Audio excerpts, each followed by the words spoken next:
Idi Amin rose to power promising strength, unity, and a brighter future for Uganda. But the promise quickly collapsed into terror.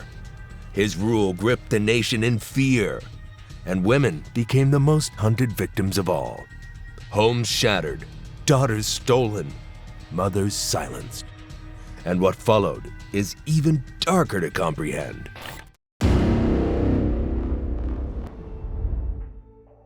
Amin was born around 1925 in the small town of Koboko in northwestern Uganda. Even his birth date was never properly recorded, which says a lot about the poverty and neglect in which he grew up. He was raised by his mother, who belonged to the Kakwa ethnic group, a community often marginalized at the time. His father abandoned the family early, leaving them with very little. Life was hard, and Amin received almost no formal schooling. In fact, by most accounts, he never made it past the 4th grade. This lack of education shaped his character. He grew up relying on strength, intimidation, and force, rather than knowledge or diplomacy. As a teenager, Amin was drawn to physical challenges. He was unusually tall, standing over 6 feet 3 inches, and had a powerful frame. These traits caught the attention of the British colonial authorities, who were always on the lookout for strong young men to serve in their army. Around 1946, he was recruited to the King's African Rifles, the British colonial regiment that drew soldiers from across East Africa. The army was the only place where someone like Amin could rise above poverty, but the training he received was harsh.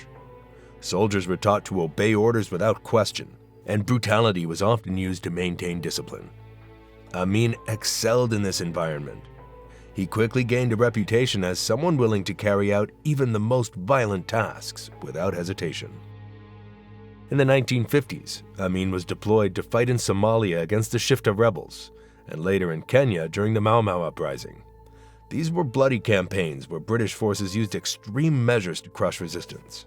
Amin witnessed and participated in acts of torture and killings that would leave deep marks on his character.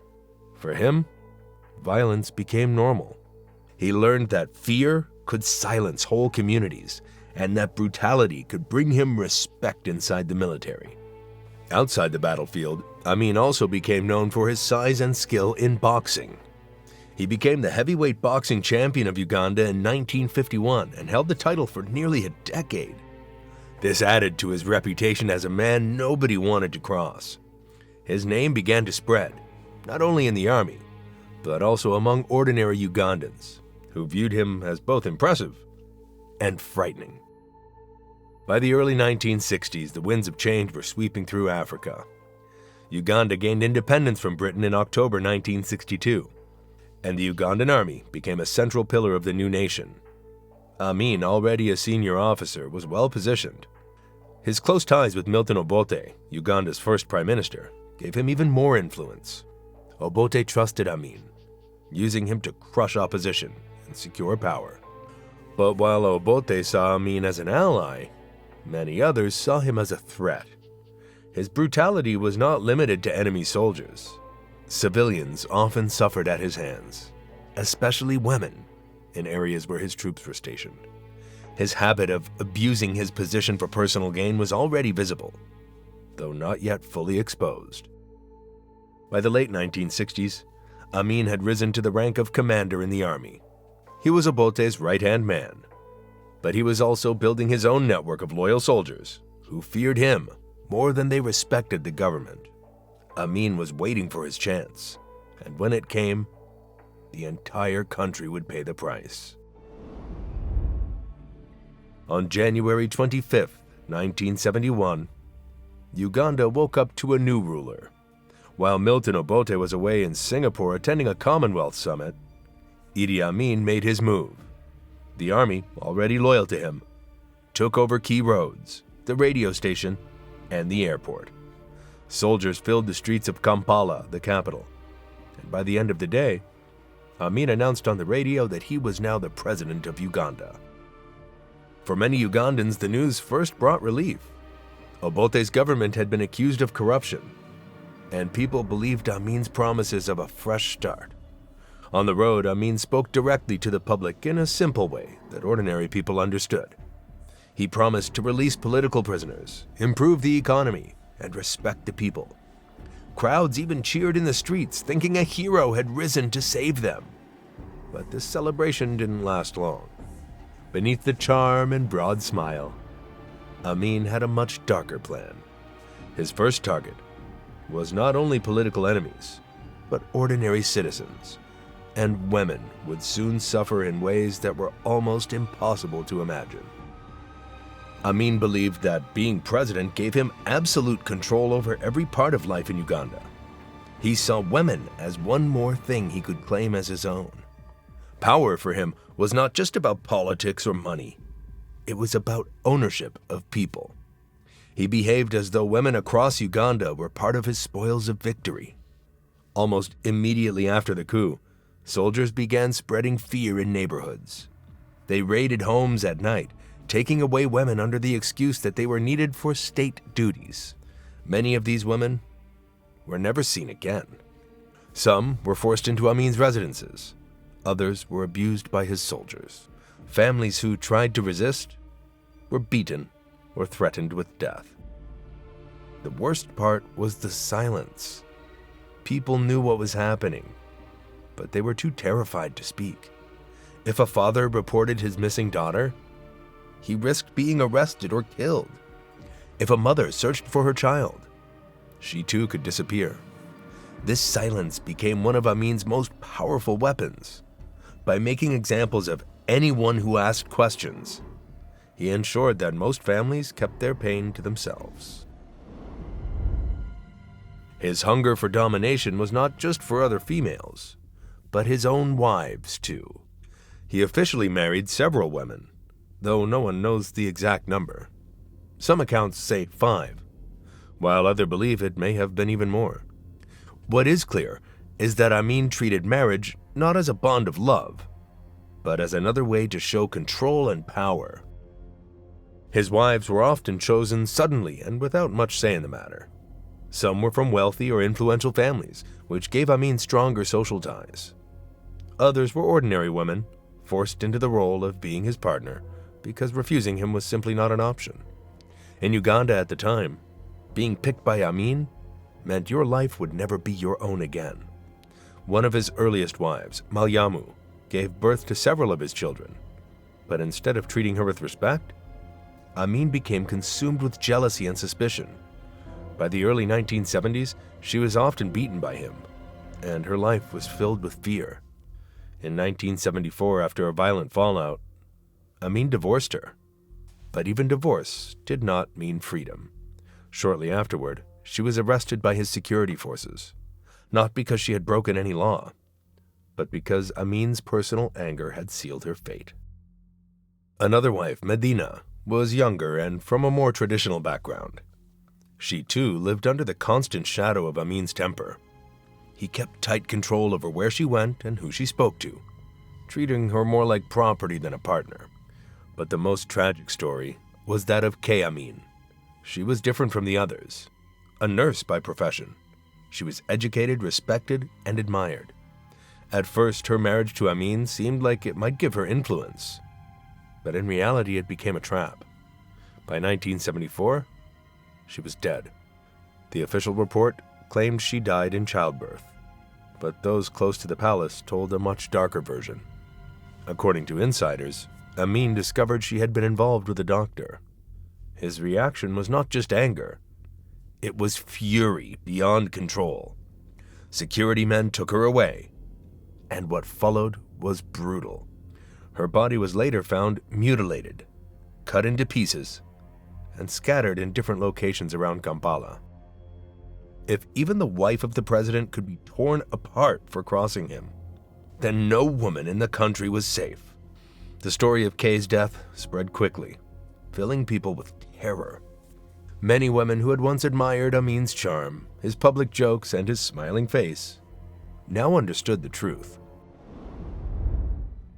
By the mid-1970s, Uganda under Idi Amin was a country trapped in silence.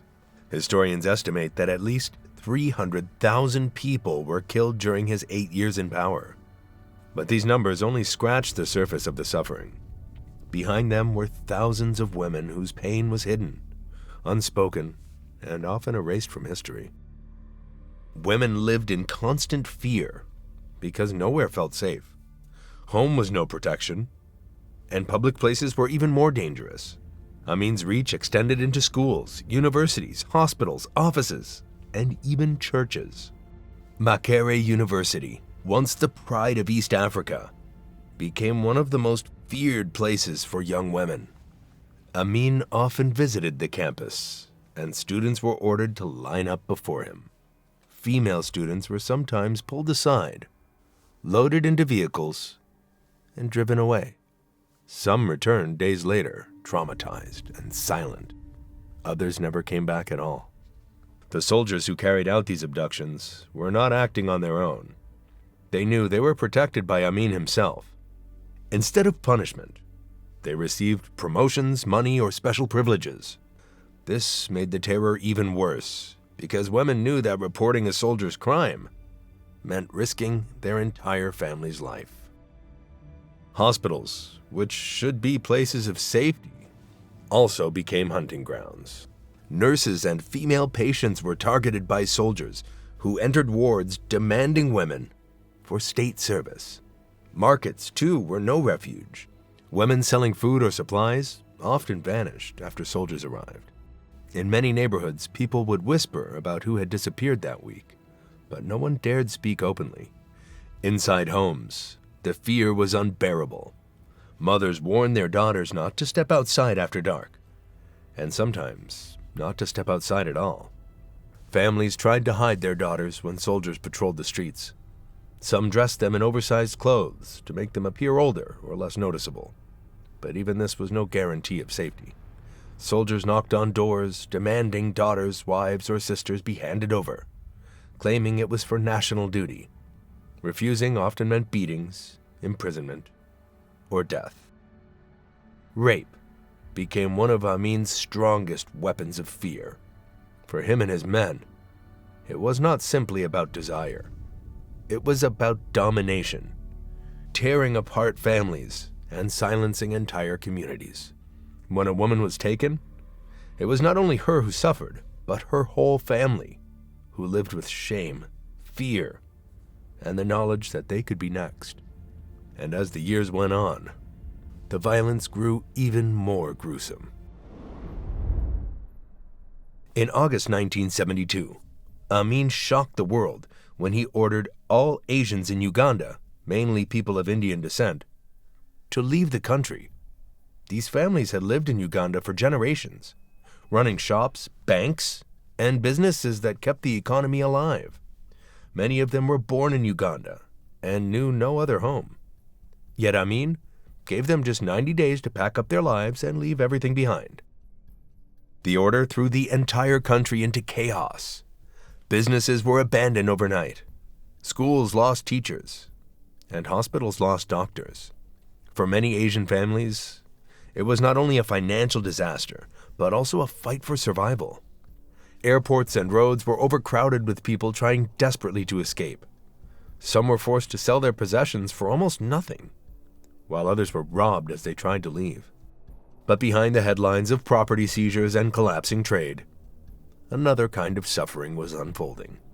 Asian women, in particular, became targets for Amin's soldiers. Those who were trapped in Uganda, either because they had no money to leave or because they were denied exit papers, lived under constant fear. Soldiers raided their homes, taking whatever they wanted, and women were often the first victims. Some women were forced into marriages with soldiers or government officials, marriages that were nothing more than legalized captivity. Others were taken away in vehicles, never to return, their families too frightened to ask questions. The soldiers knew they would face no punishment because Amin himself encouraged their brutality. His order was not just political, it had human consequences, and women, once again, were caught in the middle. And yet even this was just one story among hundreds. In June 1976, Uganda became the center of world attention when an Air France plane carrying more than 250 passengers was hijacked by Palestinian militants and forced to land at Entebbe Airport. For days, the international media broadcast updates, diplomats negotiated, and families around the world waited in fear for their loved ones. When Israeli commandos launched their daring raid to free the hostages, the entire world celebrated the success of the mission. But while cameras captured the rescue, something else was happening away from the spotlight. Idi Amin saw the hijacking as an opportunity to show his strength. He paraded himself as a key player in the crisis. But at home, his soldiers grew more violent under the excuse of national security. Entebbe and the nearby towns became places of fear, not just because of the hijackers, but because Amin's men used the tense atmosphere to take whatever they wanted. For Ugandan women, the situation turned darker. Soldiers roamed the streets and neighborhoods around Entebbe, claiming they were searching for spies or collaborators. In reality, many used this power to target women. Reports later told of young women pulled from their homes, taken to military quarters, and never seen again. Others were assaulted in secret, their families too afraid to speak out, knowing any complaint could lead to more punishment. The world's newspapers covered the details of the hostage rescue, but they did not cover the stories of Ugandan women who lived through those same days in silence. For them, the Entebbe crisis was not just a story of foreign hijackers and international commandos. It was another chapter of daily terror. By the late 1970s, Idi Amin's grip on Uganda was finally weakening. The country's economy had collapsed after the expulsion of Asians who had once ran shops, factories, and banks. Food became scarce, prices soared, and ordinary families struggled just to survive. Foreign governments that once supported Amin turned away, no longer willing to defend his crimes. The image of a strong leader that Amin tried to show the world was falling apart. But inside Uganda, his cruelty grew worse. In 1977, one of the loudest voices against the regime was Archbishop Janani Luwum, a respected Christian leader. When Luwum publicly criticized Amin's killings and corruption, Amin had him arrested and killed. His death shocked the nation, but it also unleashed more terror on women connected to churches and resistance groups. Wives, sisters, and daughters of men suspected of opposing Amin were often targeted. They were arrested, humiliated, or attacked, not because of their own actions, but because Amin wanted to punish the men through the women closest to them. This pattern of using women as weapons of revenge became one of the darkest features of his final years. By 1978, Amin's reckless decision to invade Tanzania proved disastrous. His army, already broken by corruption and low morale, began losing badly. But it was Ugandan women who paid the highest price for these failures. Soldiers, frustrated and desperate, turned their anger on villages near the border. Women were raped in large numbers, homes were looted, and families were destroyed. Survivors later recalled scenes of horror that left entire communities shattered, with many women too afraid to ever speak openly about what they endured. At the same time, Amin's personal life became even more chaotic. He grew paranoid, constantly surrounding himself with soldiers, while demanding women be brought to him. Those who caught his attention had no choice. Refusal meant violence or death. Some were kept for a short time and then cast aside. Others were never seen again. His palace, once a symbol of wealth, became a place of fear where women entered, but often did not return. In April 1979, his nightmare rule finally collapsed. Tanzanian forces, fighting alongside Ugandan exiles, marched into Kampala. The city celebrated the fall of the dictator, but the relief was mixed, with deep scars left behind. Amin fled first to Libya, then Iraq, and finally Saudi Arabia. There, he lived the rest of his life in luxury, far from the country he had destroyed. The Saudi royal family gave him shelter in the city of Jeddah, where he was treated as a guest rather than a criminal. He was allowed a large villa, servants, and enough money to live without worry. Several of his wives and many of his children stayed with him, and he continued to expand his already large family. It is believed he fathered more than 40 children in total.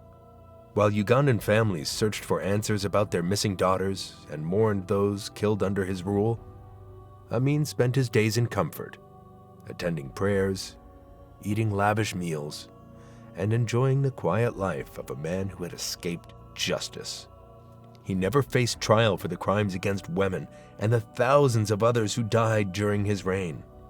When he finally died in August 2003, it was in a hospital bed in Jeddah, surrounded by family, not in a prison cell.